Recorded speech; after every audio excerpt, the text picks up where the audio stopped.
ಚೆನ್ನಾಗಿದೆ ಆ್ಯಕ್ಚುಲಿ. ಅದು ಏನೋ ನನಗೂ ಅರ್ಥ ಆಗ್ತಾ ಇಲ್ಲ, ಯಾಕಂದರೆ ಉಪೇಂದ್ರ ಹಿಟ್ಟಾದಾಗ ಫಸ್ಟ್ ರಿಲೀಸ್ ಆದ ತಕ್ಷಣ ಫಸ್ಟ್ ಒಂದು ಪೇಪರಲ್ಲಿ ಬಂದಿತ್ತು ತೋಪೆದ್ದ ಉಪೇಂದ್ರ ಹಾಡುಗಳು ಅಂತ. ವಾಸು ಅವ್ರಿಗೆ ಕರೆಕ್ಟಾಗಿ ಗೊತ್ತಿದೆ ಯಾರು ಬರೆದಿದ್ದು ಅಂತ ಗೊತ್ತಿದೆ. ಫಸ್ಟ್ ಡೇ ಫಸ್ಟ್ ಈವ್ನಿಂಗ್ ಆಗಿದ ತಕ್ಷಣ ಫಸ್ಟ್ ಬಂದಿದ್ದದೆ. ಇದಾದಮೇಲೆ ಇದರಲ್ಲಿ ಹಿಟ್ ಅಂದರೆ ನಿಮಗೆ ಉಪ್ಪಿಗಿಂತ ರುಚಿ ಇಲ್ಲ ಒಂದು ಬೇರೆ ಥರ ಹೋಗಿತ್ತು. ಈ ಕಡೆಯಿಂದ ನಂದು ಫಸ್ಟ್ ಸಾಂಗು 2080. ಸೊ ಅದು ಒಂಥರ it was A massive hit. ಇಲ್ಲಿ ತೆಲುಗು ಎಲ್ಲ ಹಿಟ್ಟು. ಈ ಕಡೆಯಿಂದ ಬರಿವೋಳುನೂ ಸೂಪರ್ ಹಿಟ್ ಆಗಿತ್ತು. ಮಸ್ತ್ ಮಸ್ತ್ ಹುಡುಗಿ ಬಂದು. ಸೊ ಎಲ್ಲ ಹಿಟ್ ಜೊತೆ ಇದು ಎಲ್ಲ ನನ್ನ ಮಧ್ಯದಲ್ಲಿ ಅಲ್ಲಿಗಿತ್ತು. ಆ್ಯಕ್ಚುಲಿ ಆ ಉಳಿದ ಸಾಂಗ್ಸ್ ಲೆವೆಲ್ಗೆ ಹೋಗಿಲ್ಲ ಕಾಣುತ್ತೆ. ನನ್ನ every dog has is day ಅಂತ ಹೇಳಿದ ಸಡನ್ ಅದೇನು ಈಗ ಟ್ರೆಂಡ್ ಆಗ್ತಾ ಇದೆ. ಒಂದು ಖುಷಿ ಅದೇ ಏನಂತ ಗೊತ್ತಿಲ್ಲ. ಆಮೇಲೆ ಮುಂಚೆ ಇದೇ ಥರ ಅಂದರೆ ನಾವು ಹೋಗೋದಲ್ಲ ಒಂದು ಪಿಕ್ಚರ್ಸ್ ಒಂದು ಸಾಂಗ್ ಹಿಟ್ ಆಯಿತು ಅಂದ ಕೂಡಲೇ ನಮಗೆ ಗಣೇಶ ಫೆಸ್ಟಿವಲ್ಲು ಅಥವಾ ಕನ್ನಡ ರಾಜ್ಯೋತ್ಸವ ಅಲ್ಲಲ್ಲಿ ವೇದಿಕೆ ಅಲ್ಲಲ್ಲಿ ಸಾಂಗು, ಆಮೇಲೆ ಯಾವುದಾದ್ರು ಈ ಕಾರ್ ಫುಲ್ ಓಪನ್ ಮಾಡಿ ಫುಲ್ ಸೌಂಡ್ ಹಾಕಿ ತಿರುಗೋರು ಆಟೋದಲ್ಲಿ. ಈಗ ನಾನು ಇತ್ತೀಚೆಗೆ ಆಟೋದಲ್ಲಿ ಸಿಕ್ಕಾಪಟ್ಟೆ ಸಾಂಗ್ ಕೇಳಿದೆ. ಇದು ಕೇಳಿ ತುಂಬ ಟೈಮ್ ಆಯಿತು.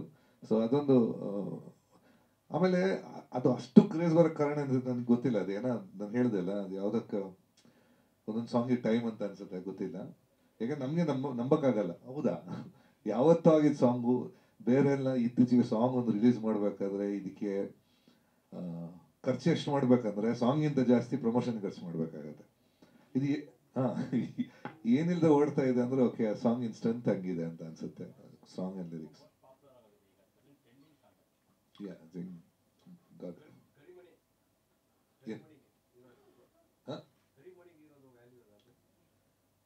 ಕರಿಮಣಿಗೆ ವ್ಯಾಲ್ಯೂ ಇದೆಯನ್ನ. ಓಕೆ ಯಾಕೆಂದ್ರೆ ಒಂದು ಟೈಮಲ್ಲಿ ಕರಿಮಣಿ ಅಂತ ಕಿತ್ತೋಗಿಯೋದಂದ್ರೆ ಅದನ್ನು ಆ ಸೀನಲ್ಲಿ ಎಷ್ಟು ಡ್ರಾಮಾ ಇರುತ್ತೆ ಅಂದ್ರೆ ಈಗ ಏನಿಲ್ಲ, ಡ್ರೆಸ್ಸಿಗೆ ಸೂಟ್ ಆಗದಿದ್ದು ತೆಗೆದಾಕ್ತಾರೆ ಅವರೇ ಮುಂಚೆ. ಸೊ ಆ ವ್ಯಾಲ್ಯೂ ಹಳೆ ಕರಿಮಣಿಗಿದ್ದಷ್ಟು ವ್ಯಾಲ್ಯೂ ಇವತ್ತಿದೆ ಅಂತ ಗೊತ್ತಿಲ್ಲ ನಂಗೆ ಗೊತ್ತಿಲ್ಲ. ಯಾಕಂದ್ರೆ ಈಗೆಲ್ಲ ಒಂದು 3-4 ಕರಿಮಣಿ ಇರುತ್ತೆ ಕಾಂಬಿನೇಷನ್ ಒಂದೊಂದು ಡ್ರೆಸ್ಸಿಗೆ ಅಂತ ಇರುತ್ತೆ. So it's become A fashion ಬಿಟ್ಟು ಆ ಸೆಂಟಿಮೆಂಟ್. ಮುಂಚೆ ಎಲ್ಲ ಒಂದು ಕರಿಮಣಿ ಕಿತ್ತೋಗಿಯೋದಂದ್ರೆ ಅದು ಹೆವಿ ಡ್ರಾಮಾ ಇರುತ್ತೆ ಒಂದು ಪಿಕ್ಚರಲ್ಲಿ. ಸೊ ಹಂಗೆ ಅಂತ ಅದಕ್ಕೆ ಅಷ್ಟು ವ್ಯಾಲ್ಯೂ ಇತ್ತು. ಈಗ ಇದೆಯಾ ಗೊತ್ತಿಲ್ಲ ನನಗೆ, ಬಟ್ ಈಗ ಸಡನ್ ಕರಿಮಣಿಗೆ ವ್ಯಾಲ್ಯೂ ಬಂದಿದೆ.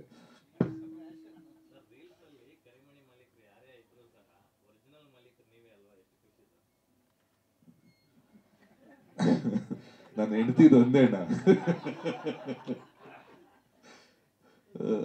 ಅಲ್ಲ, ಒಂದು ಎನಿಥಿಂಗ್ ನಮ್ಮ ಕೆಲಸಕ್ಕೆ ಯಾವುದೊಂದು ಕೆಲಸಕ್ಕೆ ಒಂದು ಬೆಲೆ ಬಂದಾಗ ಅಥವಾ ಕೆಲಸದ ಬಗ್ಗೆ ಯಾರಾದ್ರು ಮಾತಾಡುವಾಗ ಡೆಫಿನೆಟ್ ಆ ಒಂದು ಖುಷಿ ಇದೆ, ಆಗತ್ತೆ. ಐ ಥಿಂಕ್ ಸ್ವಲ್ಪ ನಾನು ಆ್ಯಕ್ಚುಲಿ ಈಗ ರಿಲೀಸ್ ಯಾವುದಿಲ್ಲ 4 ವರ್ಷದ ಐ ಥಿಂಕ್ ಎಲ್ಲ ಪಿಕ್ಚರ್ ತಗೊಂಡಿದ್ದು ನಾನು ಕೊರೋನಾ ಮುಂಚೆ ತಗೊಂಡಿದ್ದು. ಇದು ಒಂದೇ ಕೊರೋನಾ ನಂತರ ಆಫ್ಟರ್ 3 years ಇದು ಒಂದೇ ತಗೊಂಡಿದ್ದೀನಿ. ಕೆಲವು ರಿಲೀಸ್ ಆಗ್ತಾ ಇದೆ. ಈಗ ಇನ್ನೊಂದು ಬುದ್ಧಿವಂತ 2 ಬರಬೇಕು ರಿಲೀಸಿಗೆ.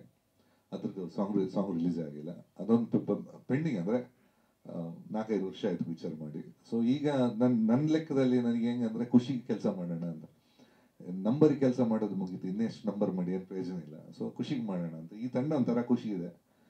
ಸ್ವಲ್ಪ ಟಾರ್ಚರ್ ಕೊಡ್ತಾರೆ ಡೈರೆಕ್ಟ್ರು.